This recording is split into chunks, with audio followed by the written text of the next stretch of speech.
So you've probably seen the Inman and the Housing Wire articles. There's a lot of large real estate teams that are switching brokerages right now. On this episode of the Massive Agent Podcast, we're talking with one of them. We're talking to the Farris Team out of Hawaii. They have a team in Hawaii and Colorado, and they're going to tell us why they just made the choice to switch brokerages and what's important to them and why they thought the move was necessary. The Massive Agent Podcast. With lead generation tips and strategies to get you more leads and sell more homes. I love to buy houses. I like to sell houses. It takes brass balls to sell real estate. Wait a minute. The leads are weak. You're weak. I've had better. Oh, have I got your attention now? Here's your host, Dustin Brohm. What is up, everybody? Welcome to Massive Agent Podcast, episode 117. Thank you for joining. We have a great episode today with Travis and Neessa Farris from the Farris Team. They have a fairly large team in Hawaii and Colorado, and they've jumped around to different brokerages over the years, but they just made a move that Housing Wire wrote about. And so I wanted to talk with them about why, because, it's... As a solo agent, changing brokerages is kind of a pain in the ass. And now it depends on which state you're in. Some states make it more difficult if they don't have certain things online. But you've got to switch a few things. You're like all your social media pages, your email signatures, any printed materials you have, business cards, signs, stuff like that. It's not a huge deal. I did this myself 2 years ago, and it's much less of a deal than I thought it was going to be. But nonetheless, if you have 15, 20, 40 agents, you have a lot of signs, you have websites, you have all these things that need to be updated. And so I wanted to find out why the Farris Team decided to make a move. You'll find out who they moved from, where they switched to, and why.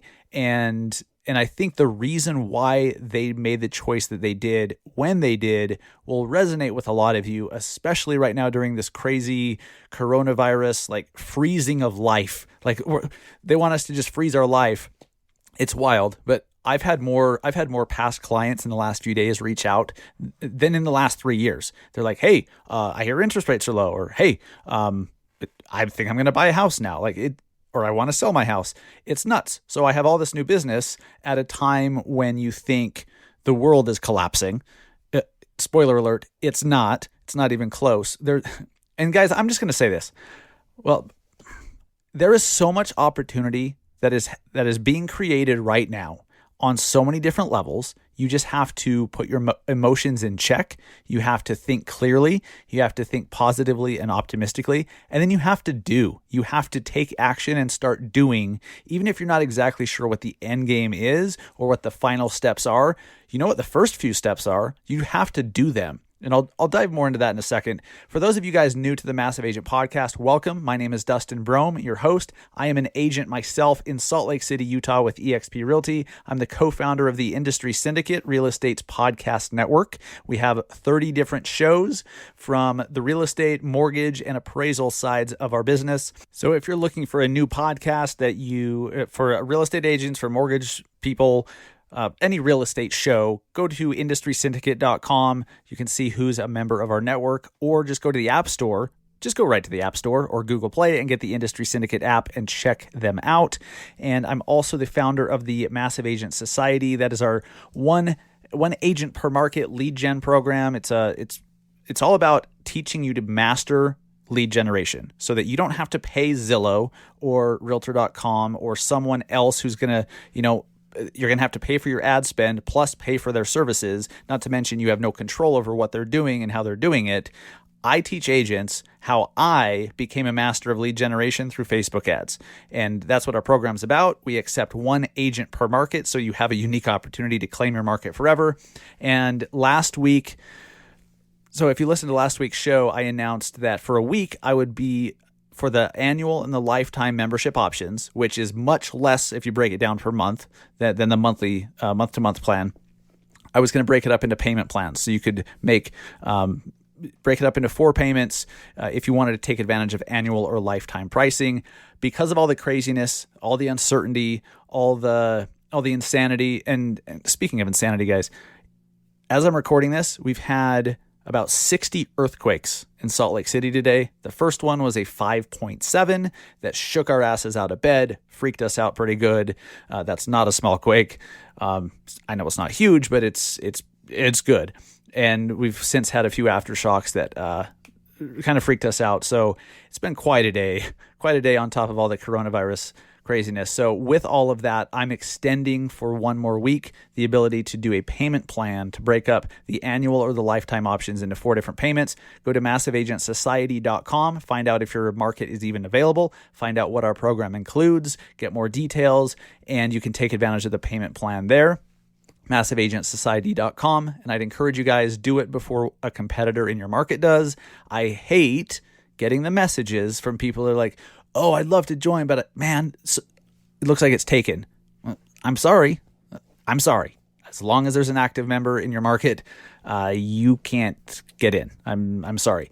We do that for a lot of reasons. I won't get into them now, but it's best for you guys. And because we don't want a bunch of people running the same ads that we give you to run. We give you a bunch of ads to copy and paste, ads that work, ads for all different objectives, whether you want leads or just to grow your brand or to get more video views, whatever it is. Here's what I will say, guys. Before we jump into the interview with Travis and Neessa Farris about why teams are switching brokerages, I think it's so important to realize that the opportunity we have right now is your money, your marketing dollars can go so much further. We have so many of our competitors. I'm going to say most. I have no idea. It's not like it's a scientific study, but just based on who I've spoken to, what people are saying on social media, the general consensus, a lot of people have stopped spending money on marketing altogether. They're distracted, rightfully so, trying to get their houses in order and go stock up on groceries and frickin' toilet paper. And by the way, so these earthquakes are happening in Salt Lake today. This is after everyone stocked up on toilet paper. And I saw some hilarious stuff on Twitter, stuff like, thank God we all stocked up on toilet paper because we all woke up this morning in Salt Lake and collectively shit our pants. So thank God we all have enough toilet paper. So that's good. Silver lining right there. But people are pausing their marketing. I think a lot of you guys listening have either pushed pause on a campaign, or you've canceled memberships to certain things, or you're spending less money. I completely understand that. You absolutely should do that in pretty much every other context of your life. We've been spending, like my family, we've been spending a lot less these last couple of weeks. We're making sure to really just buy the necessities and plan ahead, and the nice to haves we're not doing. However, I'm doing that so that I have more money available to market with, because all the competitors are laying down. They're sitting down, especially realtors at the local level. If you're in Grand Rapids, I think that's in Michigan, right? I think so, or Iowa. No, Grand Rapids. I could Google it, but Grand Rapids. There's probably a Grand Rapids in a few states, so I'm not even gonna statify it. I won't even statify it. If you're in Grand Rapids, you have so many agents in your town who are not going to spend money on marketing right now because of the uncertainty. So if you are somebody who's put some money aside, maybe you have, I'm not saying you need an extra $100,000 sitting around, but if you have a thousand, an extra few hundred, a little bit of spend to weather the next month, spend it now. Learn Facebook ads now. It's amazing what I'm seeing, and I'm hearing a lot of other Facebook ads experts and clients of ours say this, is you're getting so much more for your dollar. So a CPM in marketing is the cost per mil, which is cost per 1,000 impressions. Basically, how much does it cost for 1,000 people to see your ad? That cost is coming down dramatically right now, and it's because the competition in the Facebook ads auction is reducing. People are not spending money on ads. So those who do, you're going to do so much better. It's an incredible time as long as you are doing it right and you're not wasting money and the ads that are effective. You can crush it right now and grow your business while everyone else is laying down and taking a breather. If you're taking a breather, I understand. I'm taking a breather in all other aspects of my life financially. When it comes to marketing, I'm not. I'm trying to triple down as best I can. Please do that. It's such an opportunity. And I'm telling you guys, you start doing that now, people are going to be coming out of the woodwork once they're not freaked out about coronavirus anymore, which will happen. We're going to get through this, guys. We're going to get through it. It's not Ebola. It does not kill 80% of people. Now, it's bad. It's 10 times worse than the flu. So stop saying it's just a flu. It's not. It's worse, but it's not going to. We can get through this. The vast majority of us are going to be just fine and recover. A lot of us have it and don't even know it because, we're asymptomatic or whatever. We're going to get through it. So once that happens and we kind of get past that and people start getting their confidence back, what do you think is going to happen to the market? And if you were in front of those people while they were all sitting at home on their phones, see, that's the thing. Everyone's on social media all day long right now. So you have your competitors laying down, not spending on advertising. They're not marketing as much. And then you also have consumption going through the roof. People are scrolling their news feeds literally all day long. And so the chance that you have to get in front of them is greater than ever, with the least competition I've ever seen since I've been in the business for 9+ years. Why wouldn't you be taking a few $100s here or there and deploying it into Facebook ads? Why wouldn't you? You have to learn how to do it the right way, of course, but do that. So take advantage. And that is why if you want to really take advantage and not mess with learning how to do it the right way, we give you the ads to run that work in the Massive Agent Society, and then hold your hand along the way if there's any troubleshooting to do. So jump in, take advantage. I'm extending the payment plan option for another week, massiveagentsociety.com. There's no promo code needed. It's just available in the checkout, and take advantage. The reason I'm doing that, it's less money for me. It's less money for our company. I'm fine with that. I want more people who are willing to stand up and say, you know what, I'm going to take advantage. I'm going to step forward in this. I'm not going to come from a place of scarcity. I'm going to come from a place of abundance, and I'm going to freaking take some market share and kick some ass. If you're one of those people, I want to empower you by making the access to what you need easier. So last time, guys, massiveagentsociety.com. Take advantage this week as long as your market is available. And I know there will be some markets not available a week from now that are currently available today. So check it out. All right, let's jump into the interview with Travis and Neessa Farris from the Farris Team. They are a young group of agents. They call themselves, millennials. They are factually, but they know that. They're a team of millennial agents in Hawaii. And their insight into why they decided to change brokerages is super interesting. I had a blast with this conversation. I think you guys really like them. And a lot of what they have to say is extremely timely for what's going on right now. Some brokerages are made to thrive in this environment. Some aren't. We jump into that, of course. Enjoy with Travis and Neessa Farris from the Farris Team. What's up, guys? Welcome to the Massive Agent Podcast. I have Travis and Neessa Farris from the Farris Team, one of the bigger teams in Hawaii and Colorado, and they just made a big move in their business that's really changing things as far as how they do business, what kind of tools they have available. But I want to talk about why. I want to talk about who they are and what was going on in their lives to make them even receptive to changing brokerages, and why did they even think it was necessary? Because I think that the lesson here for me, I'm excited for this interview because these guys, they made some big changes that were a pain in the ass for them. I know it was a pain, but they did it anyways because of what they're going to gain in return. And so I want to hear what those things are. And I think it's going to be helpful for a lot of us who maybe have our minds closed a little bit. So welcome Travis and Neessa Farris to the Massive Agent Podcast. How's it going? Good. Aloha, Mr. Dustin. What's up? Thank you so much for having us on. Absolutely. Yeah. So just jump right in and we'll kind of come back and explain the story.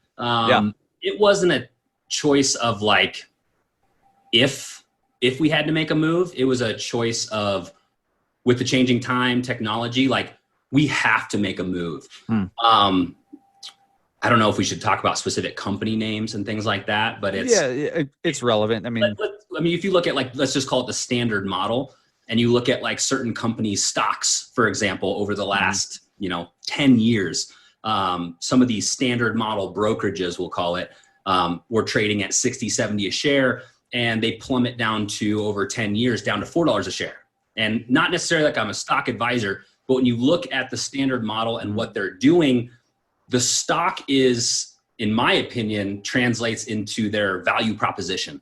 Mm-hmm. So as times change, technology comes out, the standard model becomes less and less or more and more irrelevant, whereas the agent becomes more the priority. So again, we can jump into like the history, but we ran our own Better Homes and Gardens office for 3 years after we wrapped that up, because again, it was something to where the company and everything that it was tied to was unable to change as quickly as we needed to, with all of the stuff coming down the pipeline.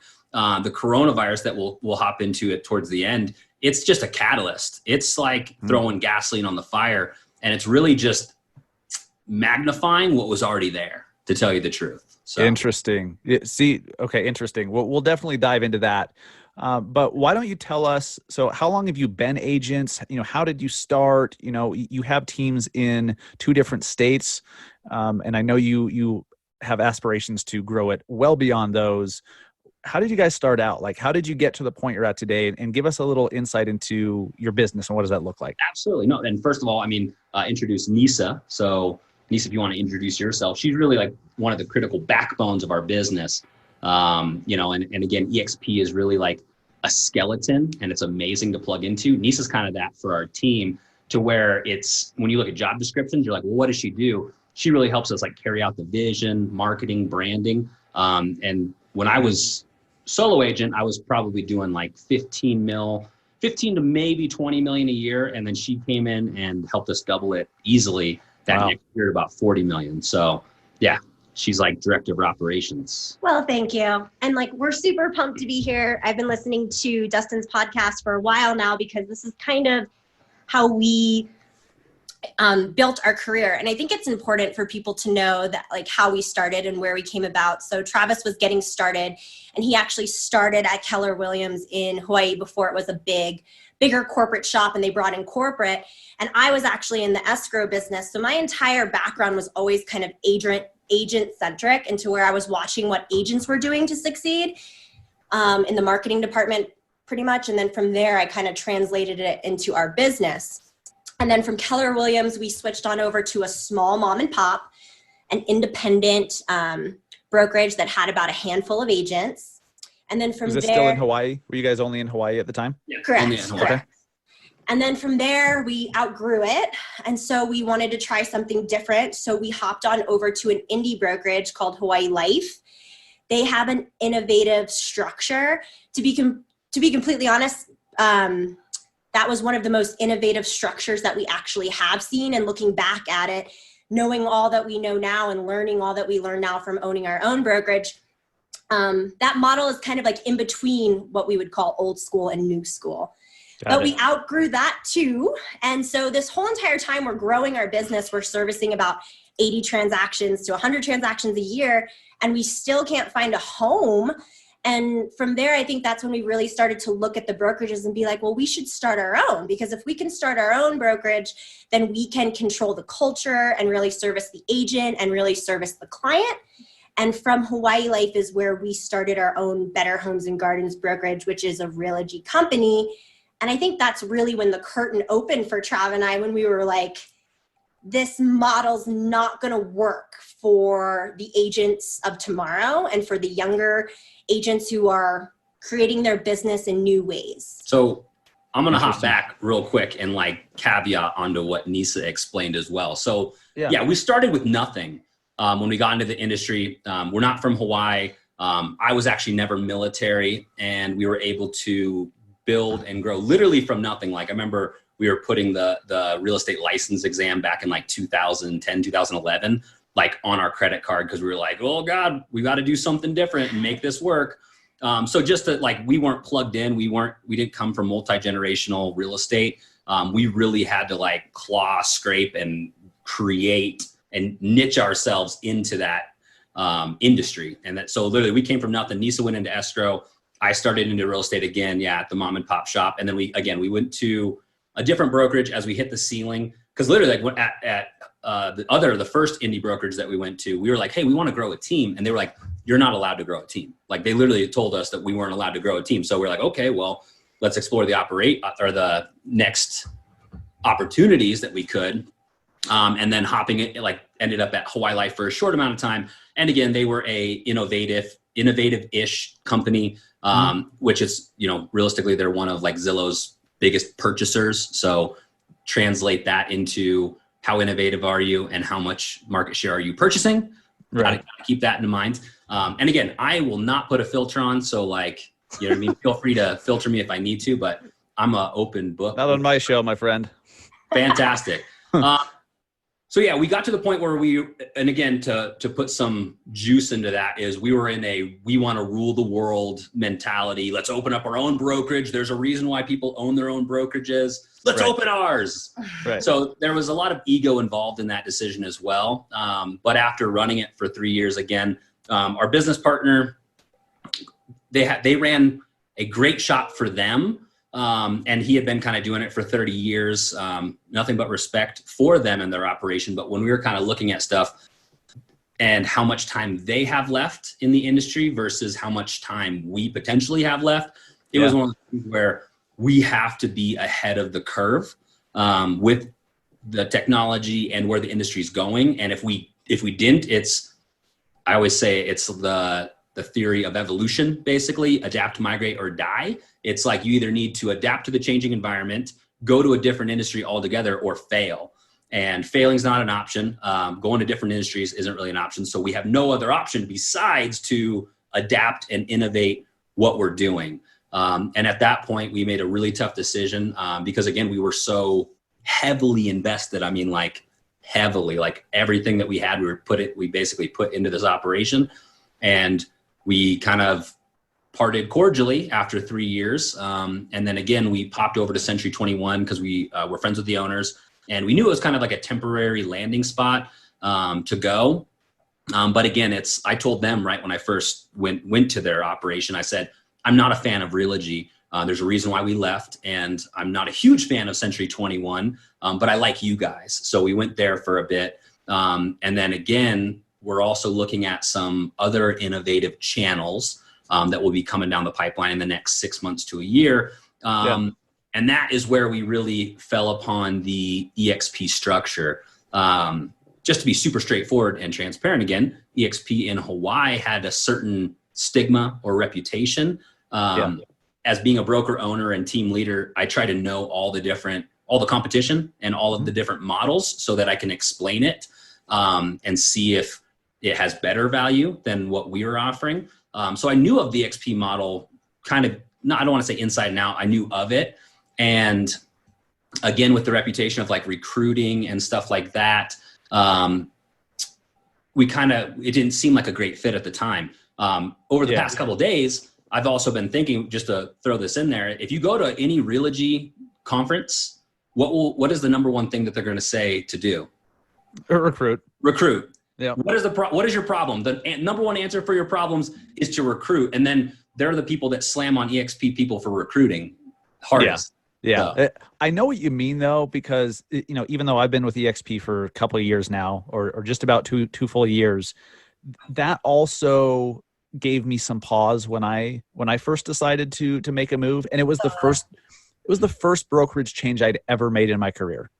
And so I had a lot of the unknown of, what kind of a cluster switching could be, and would it impact my business negatively or not? A lot of unknowns, Absolutely. And so that factored into it too. Like you see the way some people just jump down others' throats and they're super spammy and salesy, and and we've all had it happen. Every single person listening has had an EXP agent or a Keller agent or some other recruiter from some other brokerage do it the wrong way, and you just feel icky. You're like, ugh, that company, and you can't help but attach it to the company. So I completely understand that.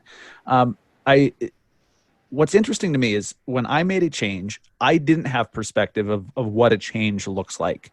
But I was at a point in my career where I was like, can I get something better? Is there something better out there for me and my priorities?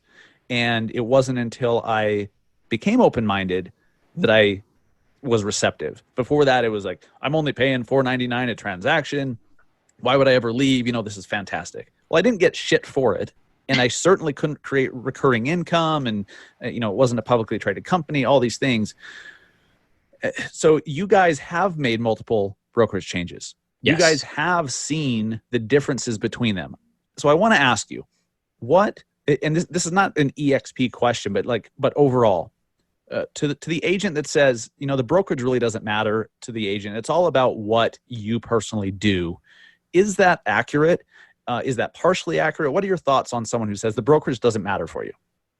So I really think that it's important to understand that there are going to be pros and cons no matter where you go. Yeah. And I also think it's really important to take a look at your business. So one of the gems that we got from building, we had a team of 12 at one point, and then now we're about a team of 4 or 5. But then again, we have people from our brokerage that are kind of solo agents that kind of jumped on with us. And you really have to look at your business. And this is what we started to see as we were brokerage hopping. We do our own marketing. We create our own branding. We do our own lead generation. We do our own team meetings. And our value really comes from the little community that we created. Now, if you are getting leads from your brokerage and that is where your business model is from, or your lifeline, Yeah. You know what? Maybe you don't make a move right now, but if you're closing 12 deals a year and you're not getting anything from your brokerage, you really need to start to dissect where is this money going to, and where could the money be going to towards my clients and my business?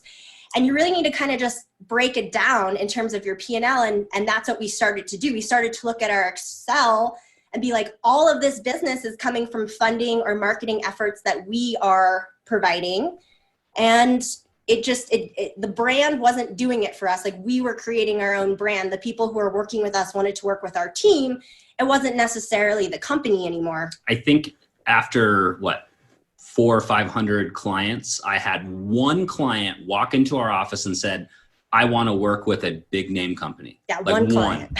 One person that did that. I remember him too. Yeah, I did. He was a great client. We sold his house, but one. And that's where what Neessa is also explaining is we were always a company or an organization within a company. Yeah. So, and again, it's if you are at a company paying larger splits and you're actually getting the value that comes from that, again, evaluate what you're doing and maybe it's stay. But to put it in perspective, and commissions and finances are they're not even probably the top 3 of why we make decisions. But at the same time, there was a year that I think evaluated, and it was $250,000 or $300,000 that we paid into a company split. And so that, yeah, exactly. So much money. And then, but that's the thing. It's what that's supposed to be paying for is they had their own marketing department that we didn't use. They had their own transaction coordination department that we didn't use. We had our own lead gen CRM. We didn't touch a single thing that they offered. And again, for some of the agents, it was actually valuable, not for us though. And I also think that we're super unique too, because this is, for me personally too, this is the first time that I've been a part of a capping type model brokerage. And I think what was super interesting as we were learning and growing from our experiences was I was naturally talent attracting, if you will, anyway, just because team members get pregnant, they move away, things happen to people's life to where, we're always sitting down with agents, talking to them about their business model and if it could fit into what we're doing, and talking about, their goals. And when you really look back, running a team and running a brokerage, it's kind of the small, what's the word I'm looking for, ecosystem of your EXP network. And I think that's when one day we just kind of were well, this is going to work. Absolutely. We should do this. And the other thing for agents that are listening to this is the one thing, because it's there's a huge aspect of this. And one of my buddies actually said that the companies that can't necessarily innovate because they're so large, kind of how much could Blockbuster innovate in a short amount of time? Honestly, They had real estate, they had everything built. It would have been very difficult for them to do. So what do those companies do? They actually go and work on the mindsets. Hey, you need us. So my favorite quote I've heard recently is, we live in a world today where the gatekeepers no longer hold the keys. It's you individually hold the keys. And again, this is kind of controversial, but like all the local boards, you know what I mean? They're trying to control data. And just to be straightforward, I would love this to go out in Inman, is that like in Hawaii, we are not allowed to put out data as far as agent rankings. We'll get fined $1,000 if we put out any sort of information of we were the number 18 agent on Oahu. You'll get fined $1,000. So in addition to a large amount of other stuff that they were saying, you cannot do this. The boards across the nation, that's where they get their value, is data. So they don't want to share that data. And the same thing with companies is they come out and say, you need me. Like, and again, 15 years ago, you might have needed Coldwell Banker, who had Lisa as the marketing director, to make your signature line. You might have needed that. Right. Today you don't. Yeah, it really is a completely different world. And the world today, right now, is, and not even, coronavirus and the impact that's having, but just like technology available and consumer expectations is so different today than it was even 3 years ago. Like we I don't know why I just thought of this, but we always make the Blockbuster and Netflix analogy, but there was actually Redbox that kind of came out before that. Totally. And Redbox really made it so like, why would I go to Blockbuster when I could, for $1, I'm already at the gas station or I'm already at McDonald's or whatever. I'm just going to get a DVD here. So that kind of started changing things incrementally. And then the Netflix just made it possible at a huge, huge scale. I don't even know why that's relevant, but I thought of that. But so you guys, what I'm hearing, the overall tone is there is no one size fits all brokerage. That doesn't exist. And as much as I love eXp Realty and, it's not for everybody. It's one size fits most, but you have to know what you need. You have to know what is important to you. We all have different priorities. Like you said, if Keller and, these guys that have these big names and whatever, some people might want that or need that. And that's totally fine.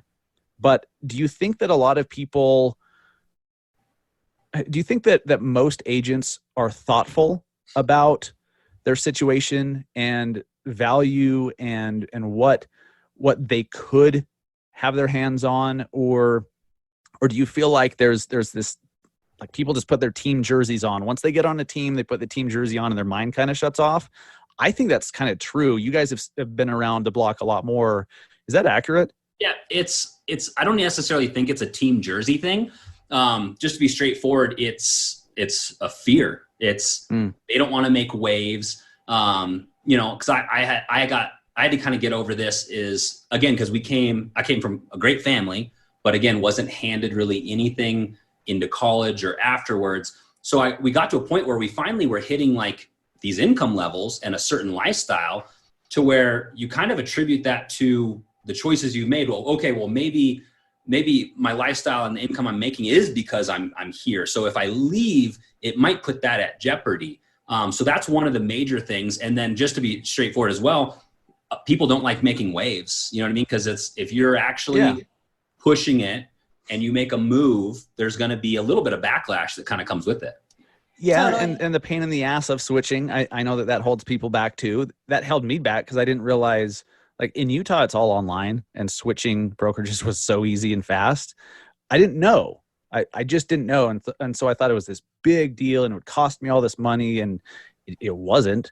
But I know that for bigger teams, you have more signs, you have more current listings and clients. Like, what do you think is the biggest pain in the ass when you switch a brokerage? I don't know. It's kind of everything. It's your team members. So anybody on your team, like, psychologically, you got to make sure that everybody is kind of like in check. And they want to go with you. That they want to go with you. And if you have anybody that's kind of like almost like teetering and you make that move, you're going to lose people. Which again, it's running a team. And I've said this before, because, we've been managing probably 25 to 30 people where people have come and gone. You get the knife in the heart. Sometimes you don't really care as much. You have to be okay with that. And again, at the end of the day, there's 100% chance that all of the people on your team eventually will no longer work for you. So you have to like keep that in mind, like helping people. I'm grabbing them, growing them, and then setting them free. You kind of have to have that mentality, or running a team will just be devastating. Yeah, and in Hawaii, it's still a little bit more old school, to where the brokers are kind of the leads or the head of these companies, and the brokers are excellent salespeople. I mean, it's like, we're former brokers, and so what we're doing is we're selling our products, which is the brokerages. So a lot of times when people are trying to switch companies, especially in Hawaii, we haven't experienced it here. Actually, our transition in Colorado has been very, very pleasant. Classy people, Nice. for sure. Yeah, That's good to hear. But in Hawaii, it's kind of this, agents don't know what they don't know, and you kind of have to get through your brokers to make the switch, which is a scary thing, because often these brokers are, reputable people in the industry, and they have a good pitch. And so a lot of times it's, just being able to say, I know this is what I need, this is what I want, and I'm going to do it. And in Hawaii, I think that's probably a thing that holds a lot of people back. And to hop into it, I mean, just to get, and again, we don't have to dive too much into EXP, as far as it being like the right fit for people. Like I said earlier on, it's a skeleton. So after we ran our own brokerage and we really dissected the EXP model, we were like, holy cow, this is an amazing skeleton of what we were trying to build before. Like, we were trying to build our own organization, provide our own value, office space, training, culture, things like that. And when we actually looked at EXP, we're like, holy cow, like there's a skeleton there that we can come and we can, put the muscles and all the meat on the bones, basically, of the organization we were trying to create before. And that's where it's kind of unique, is because like, we're doing this EXP model, and we have a partner that joined with us from KW, Zeus. I'm sure you'll have him on one of your shows here in the near future. Zeus, we got together. What a Zeus guy. Gang, absolutely. Yeah. And we kind of got together and we're like, okay, well, EXP is lacking these items. If we kind of come together and create like a team of teams or our own organization, we can all contribute towards that with, again, agent training, marketing, culture, events, office space, to where when people plug into it, they're going to get the value from everyone that plugs in, come like downwards. And so that was one of the things where we were like, holy cow, like this is a really cool concept that I don't think a lot of people are really actually seeing. And the one thing that we're doing is we're also training everybody in that organization to say, hey, if you bring someone into this organization, like this is not a place where you can say, hey, here's a new agent, and you throw them in and just hope they swim, because they probably won't. But again, with the organization, they plug in. Now I'm personally training this one new agent. And then another one of my agents is personally training a new agent. And then we're recording the videos, providing the videos. And this is all on top of what EXP already provides, to where anybody that plugs in, we're going to do whatever we can to provide as much value as possible.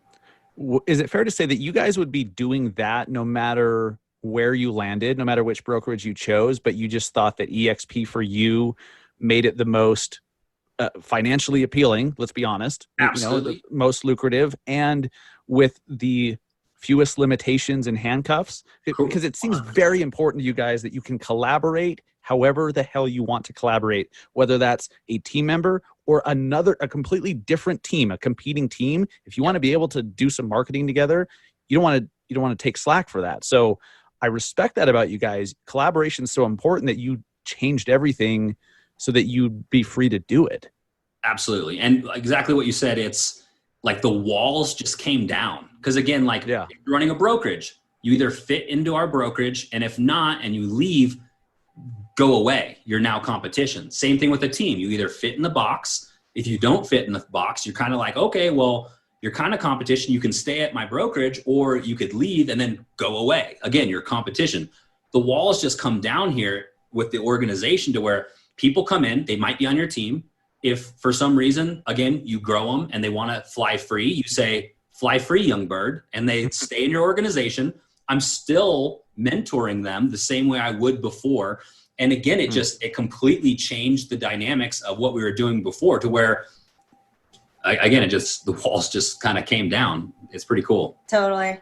Yeah. And then the bi-coastal different market centers thing is really big for us. when you talk to agents about trying to do like a bi-coastal business model, it's almost doesn't even register in people's brains. Like for the longest time, they're like, oh, you guys are leaving Hawaii. It's like, no, we like, you can see our listings on the MLS, like you see our team sitting open houses and they're like, oh, well, you're in Colorado. And it's really hard for a lot of people to understand the concept. You're like, no, we're in both and we're going to be in more.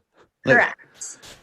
And so EXP is perfect for that. And there's actually a large group of people that are trying to do that. The younger demographics. Yeah, absolutely. For sure. And it is one of those things where it's kind of like a life hack to where, again, we're not necessarily doing this, but it's like, okay, well, we're working and generating business and income in Hawaii, but we're living in a market where the cost of living and housing is, we'll just say it's half the price. So if we're actually making Hawaii income and then technically living majority in Colorado, you know what I mean? That's a beautiful thing. A beautiful thing. And it's like, you can do that with so many different places. And again, the EXP model totally makes that a way better option. Mm-hmm. But again, what Neessa's saying, like people can't even wrap their head around. And that was honestly our business partner before. They couldn't even it didn't even register. Like we were like, well, we're kind of doing this. And like, we never really said it, but he kind of knew what we were trying to set up. And it just was like if you leave, your business dies mentality. And it's not necessarily true. So it sounds like it's true for them, because I can see how if you've tied everything, all the branding you do, every post you make, if it's all about the balloon, the hot air balloon, or about, the big red or whatever, then you don't really have a brand. You're just an agent of that brand. That's a problem. And anyone who's been listening to this show for more than a nanosecond knows that I'm big on building your own personal brand, because that is what people work with. People are hiring Neessa. They're hiring Travis. They're not hiring EXP. They're not hiring Keller or wherever. They're not even hiring the Farris team. They're hiring you guys. Yep. And so that's important to realize is if you're making it all about the brokerage, that's a problem. Thoughts on that? Totally. And I do want to say, I just want to clarify that there are brokerages out there, especially in Hawaii, that are doing very, very well based on the model that they built. Yes. The question to me and Travis was, okay, you're doing excellent. It's time for you to, retire. Now what? And what's going to happen next to these big brokerages that are built on these models of, iconic leaders or iconic, big names? Like what's going to happen when that totally shifts? You can't have someone like Travis and I come in and take over the business because we built our business completely differently. So how are you going to take that business and translate it into the younger generations? And for us, that's where we were really hitting crossroads where we're like, we cannot flourish here in 10 years, 8 years, 5 years. I mean, think about how social platforms have changed so much in just 4 years. Oh, how Zillow has changed so much in 4 years. It's crazy. So I'm not quite sure. Again, they could be flourishing right now, and I hope they ride that wave as long as they possibly can. But there will be a point in time when the shift has to occur. Well, and it's kind of one of those things where I think there's a tagline like build a sellable business. I think one of the places out there says that. Try to sell your business. Go try to sell your book of business and let me know how it goes. You know what I mean? Right. If you're an individual agent and you're just like, oh, I have 30 clients this year and I'm going to sell my business. I mean, even if you have 150 clients this year and you actually have a big book of business, there's probably 3 people in Hawaii that I could think of that could actually sell their businesses. Outside of that, it's really not. So, I mean, and also to hop into the point of the brand versus the agent, it's always the agent. Because again, you could be a crappy agent at a great brand and not get hired. And you could be an awesome agent at a crappy brand and do tons of business. So the brand, and actually just to go back, again, one client in over 400 or 500 clients came in and said, I want to work with this company. Outside of that, never, ever. That's been my personal experience too. Most of my clients don't know who my brokerage is. Now it's Now for you asterisk holes that are going to go like, whatever. It's properly disclosed. It's on the signs. It's everywhere. But because I don't make it all about the brokerage, it's Search Salt Lake and Dustin. They're hiring me. And so they don't know who the brokerage is for the most part. I don't think most, and to your point, obviously you have the numbers to back it up. They don't care. Let's transition real quick because you mentioned, this shift that's coming. I think it is currently happening. We are currently seeing it, and every day it gets infinitely more real with the coronavirus. So we're recording this Monday, March 16th. Okay, the Fed just dropped federal funds rates to near zero, and it's just nuts. So when this comes out on Thursday, who knows what the hell the world's going to look like? Yeah, it's insane. But look, I'm not like this big visionary or anything, but I also had open eyes and was willing to reach out and grab what I wanted. I knew that at some point the market would come down. I didn't know that a virus would be the catalyst for it, but nonetheless, look at what's happening to the economy, to supply chains, to consumer, like their willingness to spend money. All this stuff, their willingness to even go outside, for God's sakes. So thank God that I latched onto something that has the ability to have multiple streams of income. It's not all about just commissions from sales. How important was it for you guys to have diversity in where your income comes from? To tell you the truth, it was hugely important. Again, we have this side project that's coming down the pipeline. That really, you've got me all curious now because I don't know what the hell you're talking about. Talk about it later. This super secret thing. It was just something where we questioned how much we can be like directly inside the sales of real estate as we push out these other projects and products and things like that. So it was a perfect fit for what we were trying to do there. We actually are really new, and we brought over a good chunk of people. So we haven't even quite seen that all the cherries on top that EXP offers. We are more or less hear it from you and Clayton and the value proposition in our upline. So we are greatly intrigued and hope that it works out. You're looking forward to it. Look forward to it, but we've never experienced it before. It's actually that's not a main force. That usually is why we go certain directions. Yeah. But for us, when we're actually kind of breaking it down, that's kind of what you're doing when you're starting a brokerage and a team. Yep. You're trying to create people that are leveraging the sales part of the business so that you can be a leader and you can create something that ultimately runs without you being there. That's what the brokerage owners and the team leaders are trying to do. Yeah. So, in actual business. Yes. Yep. So for us, it's like, again, it was just an extra incentive. It really wasn't the main force, but we're excited to see how it unravels. We really are. Well, and it's exactly what we would do. Is Neessa was a master tracker for like online behaviors. So like literally she would be doing this when we were running our own brokerage. She'd be like, this agent's going to move in the next 2 to 3 months, like based on like their social interactions. And like, sure enough, you would see it. And like, she was pretty darn accurate. And again, what happened is when we'd actually go and talk to these people and even the agents, the value proposition, because I'm talking from the agent and the team side of saying, what is my brokerage giving me? I was running my own brokerage and I would have to give that pitch on our value. And I would close the door after the meeting and I would look to Neessa and say, I don't agree with this anymore. I don't feel that we are necessarily offering this huge value to these agents to justify the splits that we're taking. So as an owner, I was actually questioning the product I was selling, which was again, kind of the start of why we knew we kind of needed to branch off. Mm-hmm. Interesting. But do you have something to add? I was just going to say, hopping into the coronavirus, if we can go there. We should.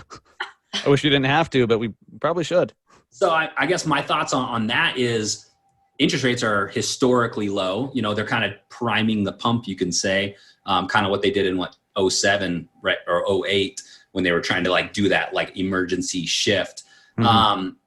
the fact is, if you go back and look at any of the markets through any of the crashes, or we'll call them crashes, downturns, whatever, there's still a lot of real estate being sold in any time. So you get into a mindset of saying, okay, well, what I was doing in an upswing was working, might not work in a downswing. So you need to change your focus, do what's going to work in a downturn, get comfortable doing business that you might not have been super comfortable with before, foreclosures, short sales, things like that.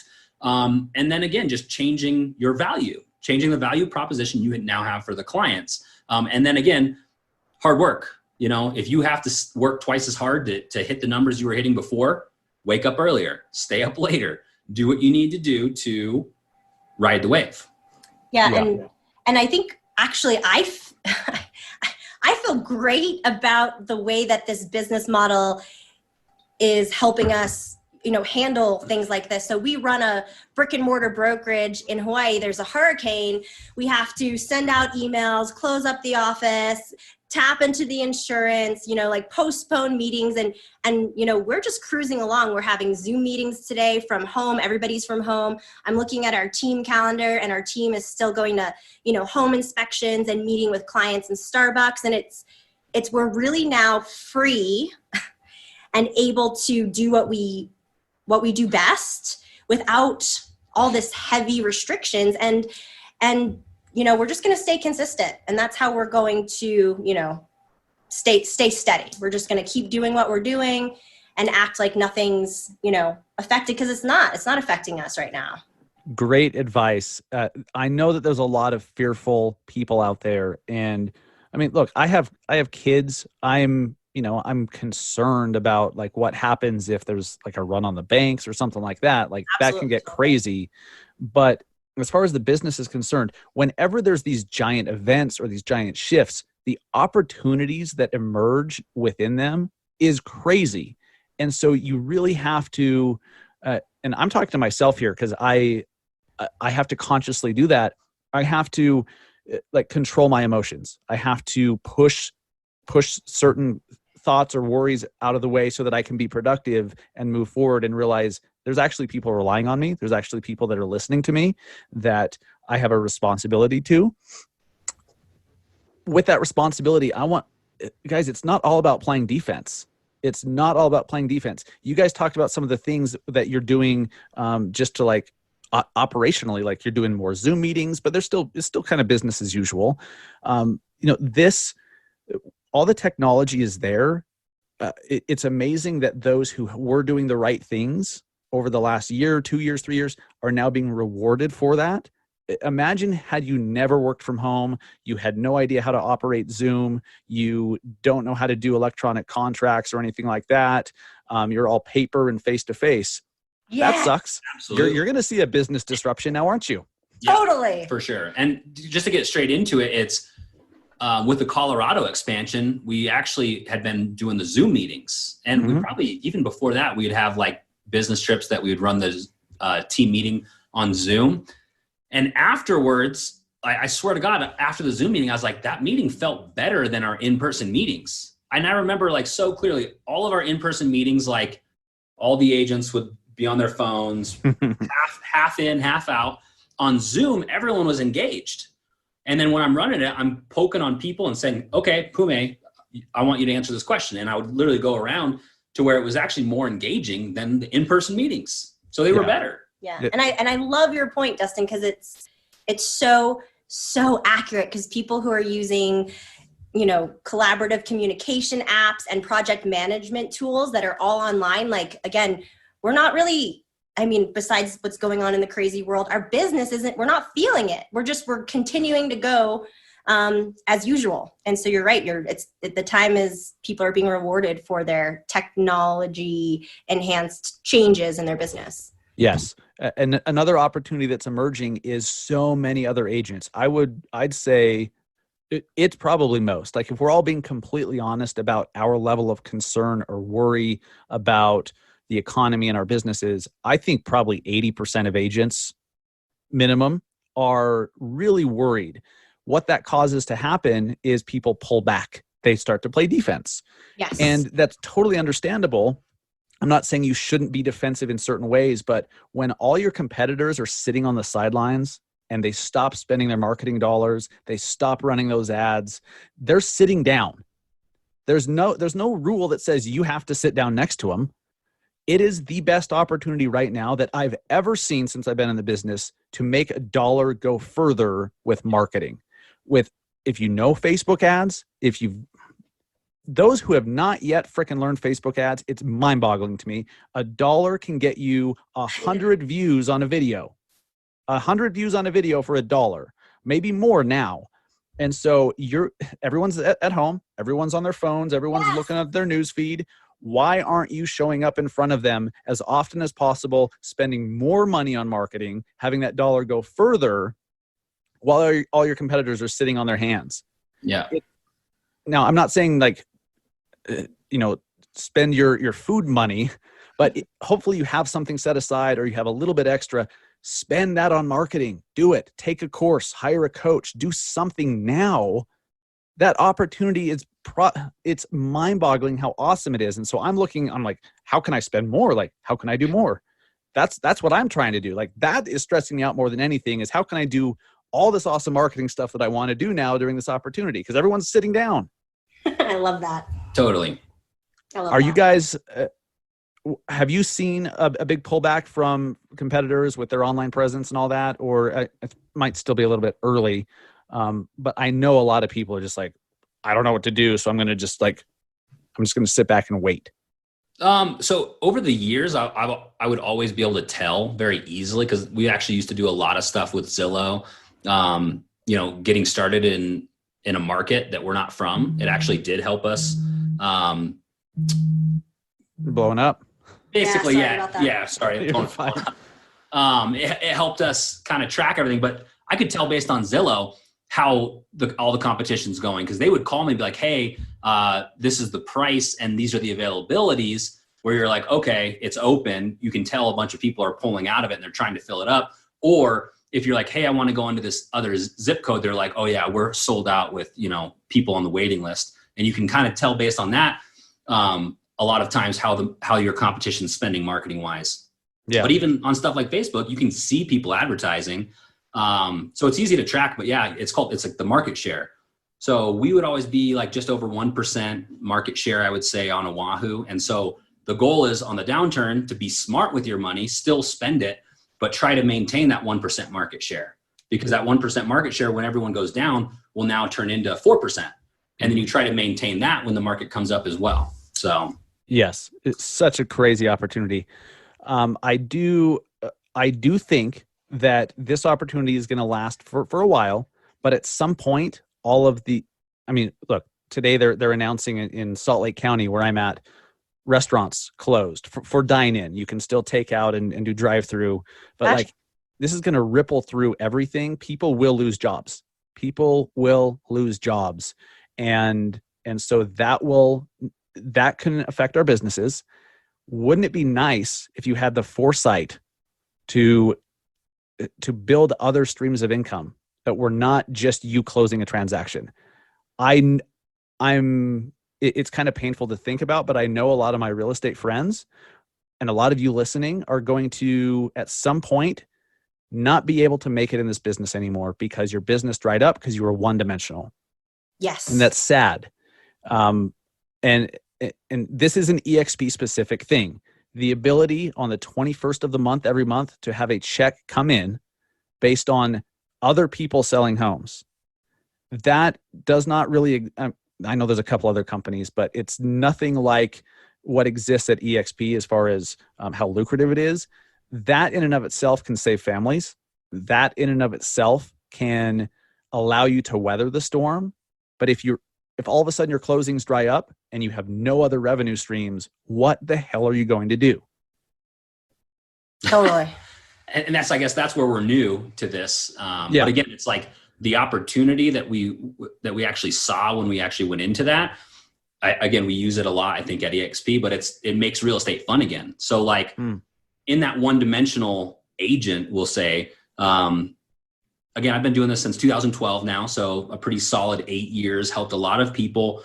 After a while, I don't want to say like burnt out, but I'm just like, I've been going through the motions, hit the phones, do the open houses, follow up, do it over again, to where it's just feels really monotonous. And there were certain things of running your own brokerage that you're like, hey, that felt good. That I'm passionate about that. I'm passionate about helping people, training, watching people succeed. And kind of when we go into this EXP model where it's multidimensional, you have your stock options, revenue shares, and you actually look at that, it made everything exciting again. And even talking to my team, it's like I'm the main rainmaker, lead gen converter. But at this point, I'm starting to tell them, like, I don't want to put people in my cars anymore. And right. I'm going to give it all to you.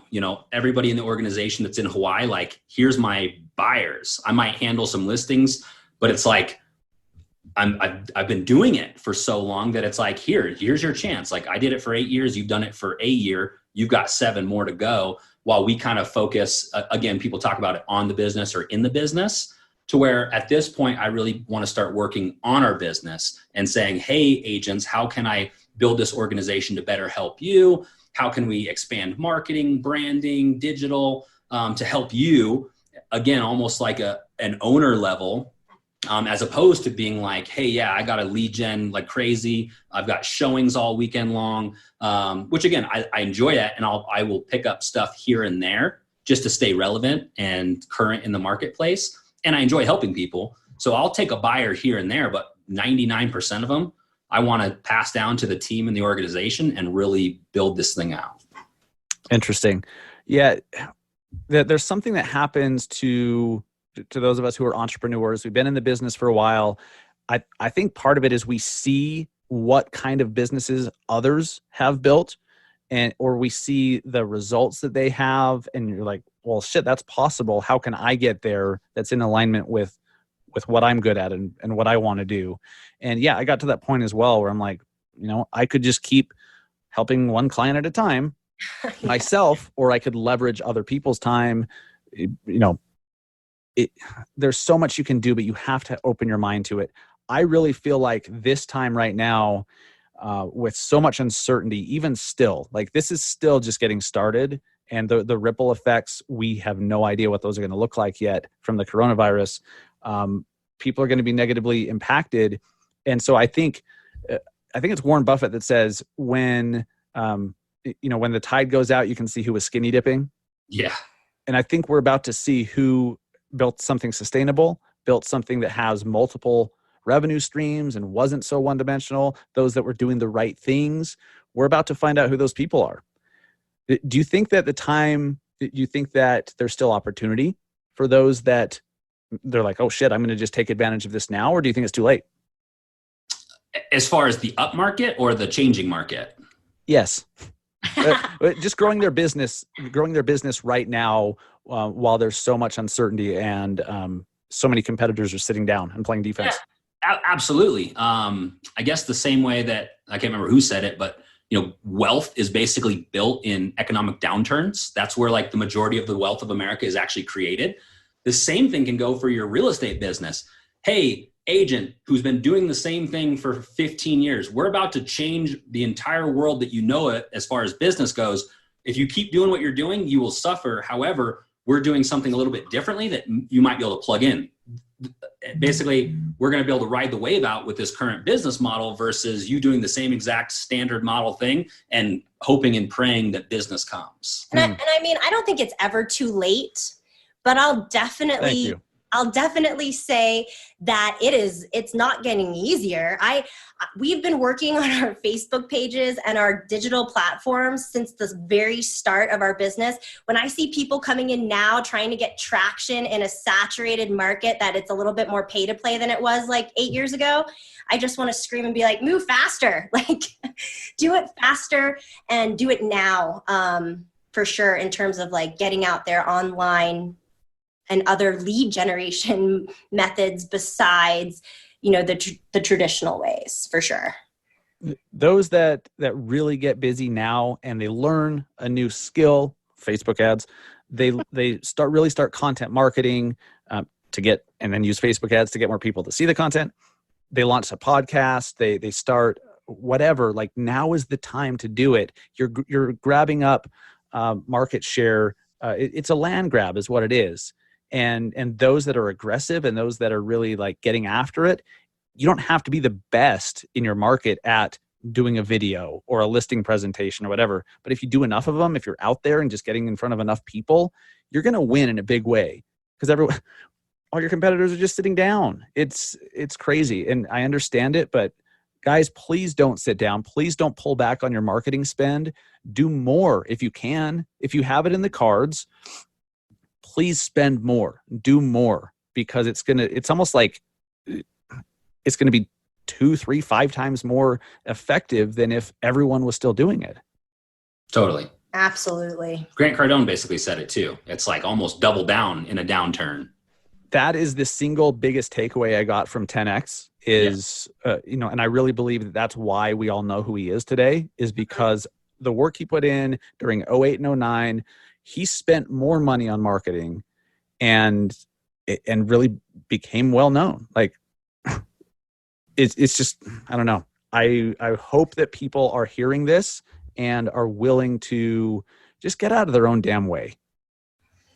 Seriously. And I'm not even saying change your brokerage, but change your activity, change what you're doing.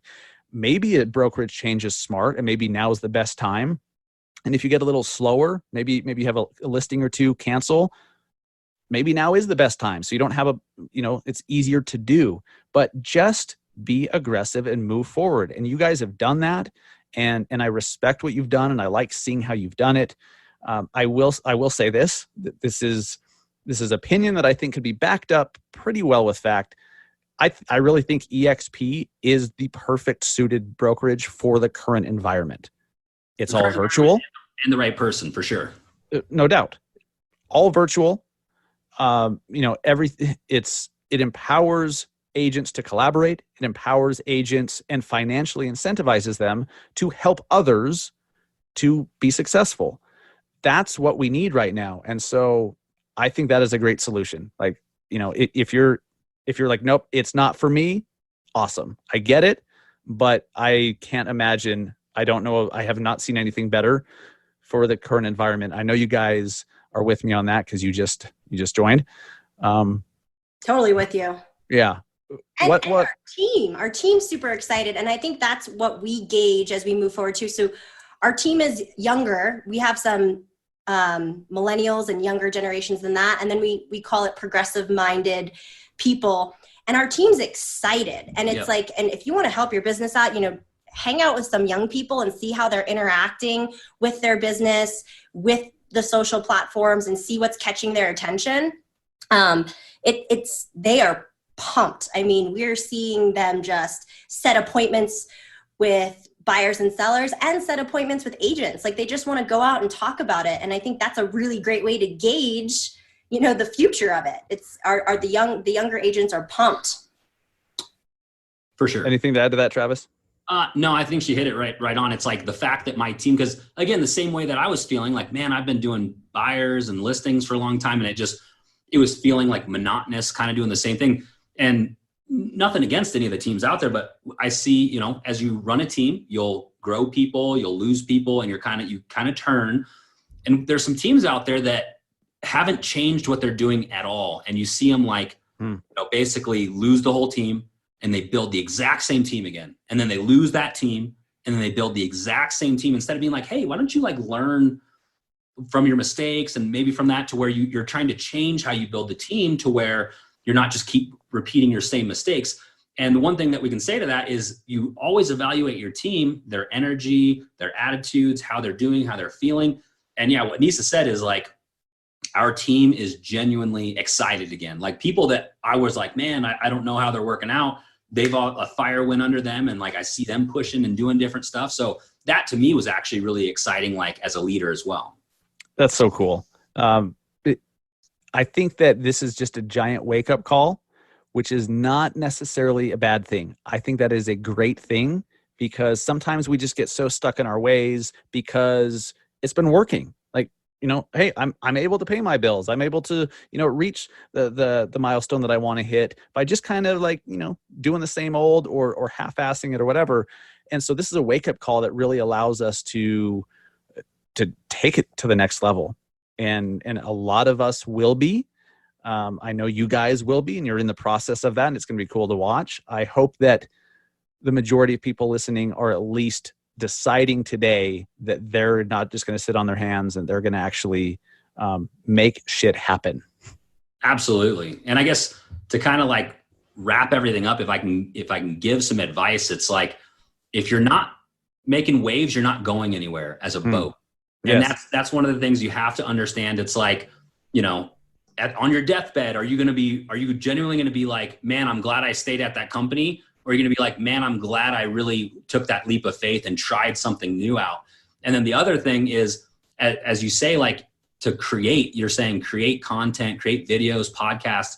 The other thing that you have to understand is, like, if you create anything in this world, you will be judged in one way, shape, or form. If you put out a video, you'll have some people like it. You'll have some people not like it.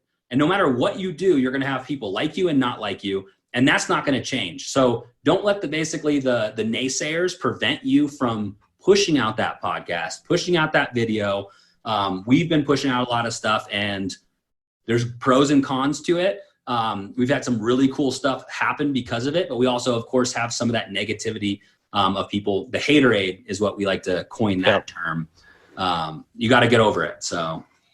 And I think the last thing for me is, like, numbers and data does not lie. So it's like time that you look at your business, see where your business is coming from, where's the majority of your money going, where's your commissions going, and really start to break down, like, what's happening, like what type of services you're providing for consumers.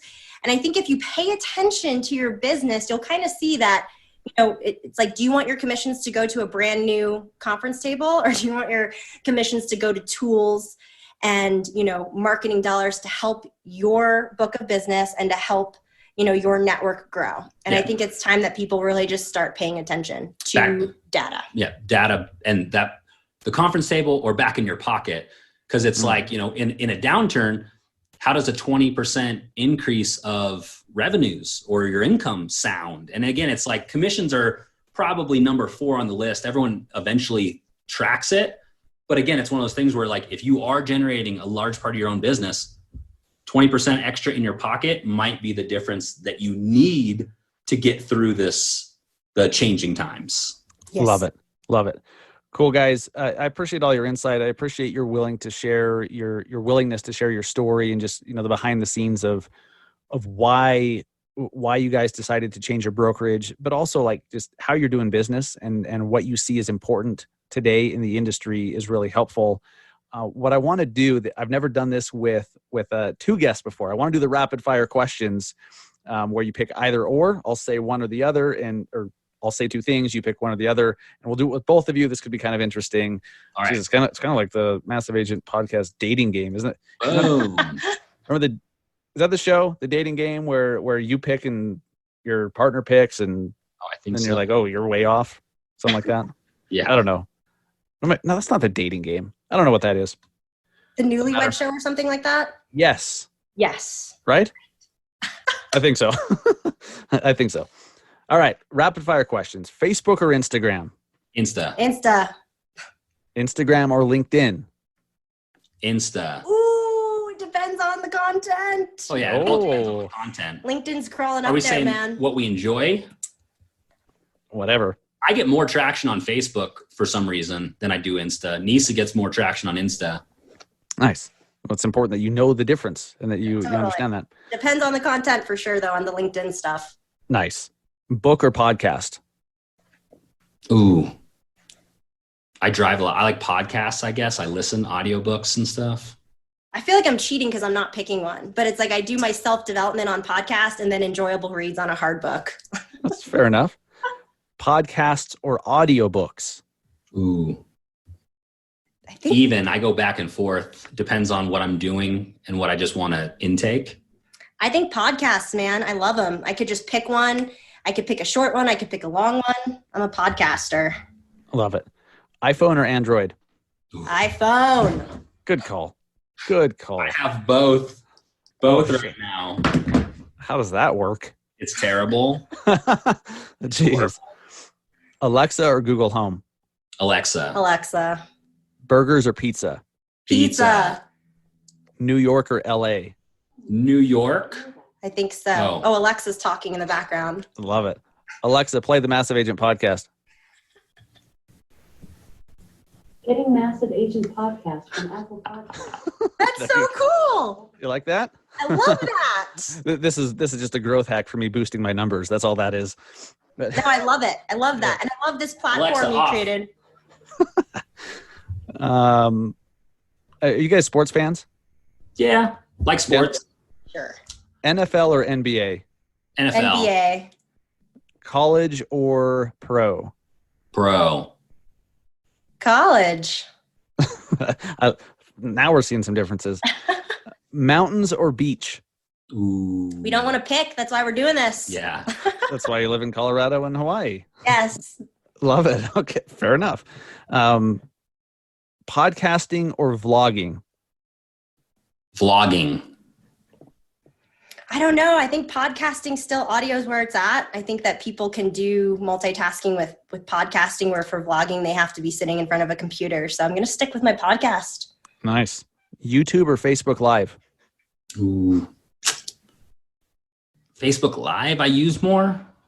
I don't know. When you talk to the youngins on our team, they don't know what Facebook is. So I'm going to say YouTube. Yeah. They're like TikTok Live. Yeah. Yeah, totally. Yeah. Uber or Lyft? Lyft. Uber. Gary Vee or Grant Cardone? Grant Cardone. Wow. Yeah. Okay. I'm in a Gary Vee mode right now, but again, it's like you get inundated with them, and so you kind of have to go back and forth between the content that you want. Because I turned Gary Vee off for like 2 years, and I probably just turned him back on like 6 months ago. Love it. Because you're probably out doing the things, right? Like, right, yeah, so working. Mm-hmm. And he actually changed up his demeanor a little bit. He was a little bit more like loud and in your face for a bit, and now he's kind of settled in. I always appreciate Grant Cardone. I don't necessarily have to turn Grant Cardone off like I did Gary, but he has a good like in your face approach without being too much. And he's consistent with it. Yeah, definitely consistent. I mean, we get emails from him daily. He's pushing out content. His wife's pushing out content. He's putting on these events. I kind of like what they're doing right now. So love it. What's one app recommendation that you guys love? An app that people need to check out? I mean, Slack and Trello. Trello. Anybody, you can attest to this. Anybody that we plug in with at all, we're like, do you use Slack? Yeah. If you don't, you do now. Because all business communication goes through Slack. How timely too, with needing to communicate with your team. Yeah. Yes. And Trello is just amazing. We would go into these brokerages and these owners have their passwords and all of these like sensitive things on like their iPhone notes. And I'm like, what are you doing? There's like apps that could help you get organized and are safe. So Trello and Slack, I think. And what's one, and I want to get one from each of you guys, the best piece of advice for an agent who is struggling right now? They're nervous. They don't know where their next deal is going to come from. What's the best piece of advice you'd give to that agent? God, mine is like, have you tried it all? Like, have you door knocked? Again, one of the biggest ones is, have you sat open house every week this month? If you have no business, you should sit open house every day, Monday through Sunday. It's like, I don't know, it's door knocking, open house, calls, like, not that I necessarily like don't want to hear excuses, but at the same time, it's like, have you done everything? Have you talked and found a mentor? Have you know what I mean? It's just like, have you done it all? Because it's like, you can't go sit an open house once a month and then do nothing and be like, where's all my business at? Because it's right. You haven't done it all. So it's basically doing it all as hard as you can. I love that. Yep. And then for me, I'm just going to say you need to get a mentor that has the results you're seeking, because that I think is super crucial. And I just, all of the brokerages we went through, we've had some amazing mentors. Do we sometimes outgrow them? Yes. But all of our success comes from asking people who have done it before us, like, how has this worked out? What do you suggest? And just picking their brains. You can definitely pick and choose what you take from them, but mentorship is just really, really important for you growing your business and as a person, really. Fantastic advice. Great way to end. Travis and Neessa Farris, how can people find you and connect with you if they'd like to? Facebook, Instagram, LinkedIn, Twitter, Travis Farris, Farris Team, Hawaii Military Homes, Colorado Military Homes. And Neessa Farris. Neessa Farris. So we'll find you. How about that? We'll find everyone out there. I love it. Love it. And guys, over at massiveagentpodcast.com in the show notes this week, we'll do our best to have all of their social links and in a way to contact them or follow them, because they're doing some big stuff, not just in Hawaii, but in Colorado. Congrats on the Housing Wire article, by the way, about your switch to EXP. That's we're talking tens of thousands, possibly over 100,000 people have seen that article at this point. So that's awesome. You guys are making waves. And thank you. Again, Thank you for this platform. There needs to be more platforms like this for people to have a voice and to change what people are doing out there. So thanks so much. You bet. Thank you. Appreciate it. Talk soon, guys. Aloha. Guys, I hope you enjoyed the interview. I learned a lot from them. I am lucky to have them as part of my team at eXp Realty. I'm doing something a little bit unique moving forward with eXp. So I've chosen to build out a national network. And so what I'm going to do with my eXp team is similar to how we've done the Massive Agent Society. I'm looking for a leader in every market. Okay, in every market out there, I'm looking for one particular leader who can be my guy or be my gal and hold down that market. What I'm going to do then is help them to grow their business, their EXP team in that market, and put everyone who comes in under them so that they are all incentivized to work together locally and build a great team. So if that interests you, please get in touch with me if you want more information. If you're like, what are these guys even talking about?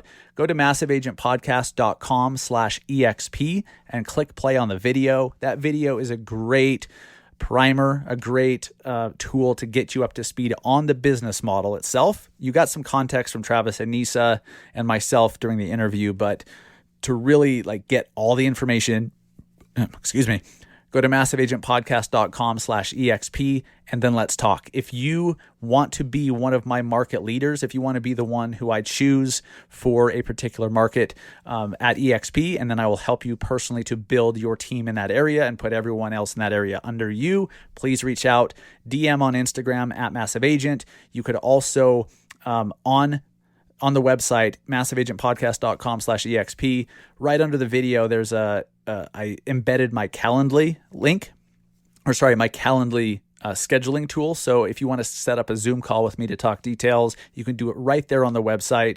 Don't need to mess with DMs. Just set it up there and pick a time that's convenient for you. But I am a firm believer. Now, eXp is not the only great brokerage out there. I want to be clear about that. It's not for everyone. It's not one size fits all. I do believe it's one size fits most, but not all. So there's other great ones. But I do believe that because it is the first real virtual brokerage of its size, and it financially incentivizes agents to help other agents to succeed. It provides passive residual income that is not tied to you personally closing deals, which is a financial safety net for you.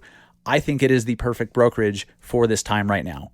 I think we're going to see a huge boom in the growth of eXp and in other similar brokerages, but eXp is the biggest by far. They're the only publicly traded one that offers stock. So guys, take advantage right now. If you want to be that leader in your market with eXp, let's talk. And, we'll talk and see if you are a right fit for it. And if so, I will help you build your team in that area and put everyone under you, because that is what makes it all work. That's why it's such a cool business model, is what's good for you is good for me. Hope you learned something this week. Thank you so much for subscribing to the show on iTunes. I keep calling it iTunes. iTunes is dead. iTunes has been dead for a while. On Apple Podcasts, on Spotify, on Pocket Casts, wherever you listen, please subscribe to the show. And if you already subscribe, please unsubscribe and subscribe again. It actually helps trigger the algorithm for our show to show up higher in the charts. We're trying to break into the top 10 of the Apple Podcast charts. We've come close, but the more subscriptions we get in any rolling 48-hour period can help us do that fairly quickly. So please subscribe. And if you've received any value from the show whatsoever, please share it with a colleague. Post a link to this in your Brokerages Facebook group or in your local real estate association's Facebook group, or even just share it within your office, or share it, DM someone and say, hey, check out this podcast. It helps us out tremendously. So if you find value, someone else will too. Please help us share the message. And let's be honest, this is a free podcast. A lot of you guys have been freeloading for well over a year, and it's time to pay your piece. Time to pay the piper and share the episode. Help us share. Sharing is caring, guys. Sharing is caring. Jokes aside, guys, hang in there. We are absolutely going to get through this. We're already seeing a ton of positive things come out of it. The ability to work remotely is one of them. That's going to create so much efficiency, reduce costs. This is happening all across the economy, not just in our industry. And even though it's scary, it's freaky, the economic issues are definitely more concerning to me than anything else. And we're seeing the stock markets just getting punched in the face over and over and over. There's craziness happening, but even still, we are going to get through it. We are going to be better for it. And those of us who weather the storm and make the right decisions and lean into the opportunities that are emerging, you're going to come out not just on top, but you're going to come out winning in a very big way. We saw what happened after the last recession in 08, 09. Those that really dove in and like real estate investors, for example, those that bought a bunch of properties when properties were on sale, maybe they weren't cash flowing right away, or maybe they didn't make that much sense at the time. But then all of a sudden, right before the last month or the last couple months, but those values went through the roof. Those people turned into multimillionaires in the matter of a few years because they bought property when it was cheap. They saw the opportunity. They didn't let fear stop them from doing it. They knew that the market was going to recover eventually, and they did it. We have the same opportunity. We will recover eventually. And because everything's kind of being shut down and paused all at once, I think it's going to recover quicker than we might think. And we're going to see. We're going to see who got their ass to work during this time, and we're going to see who didn't. And it's going to be very interesting. So hopefully you are on the winning side. I plan to be. Hope to see you guys there. Thanks for listening again. Please share the show. Sharing is caring. And we'll see you next week for Massive Agent Podcast, episode 118. Go close some loans. Go sell some homes, guys. Take care. Stay safe.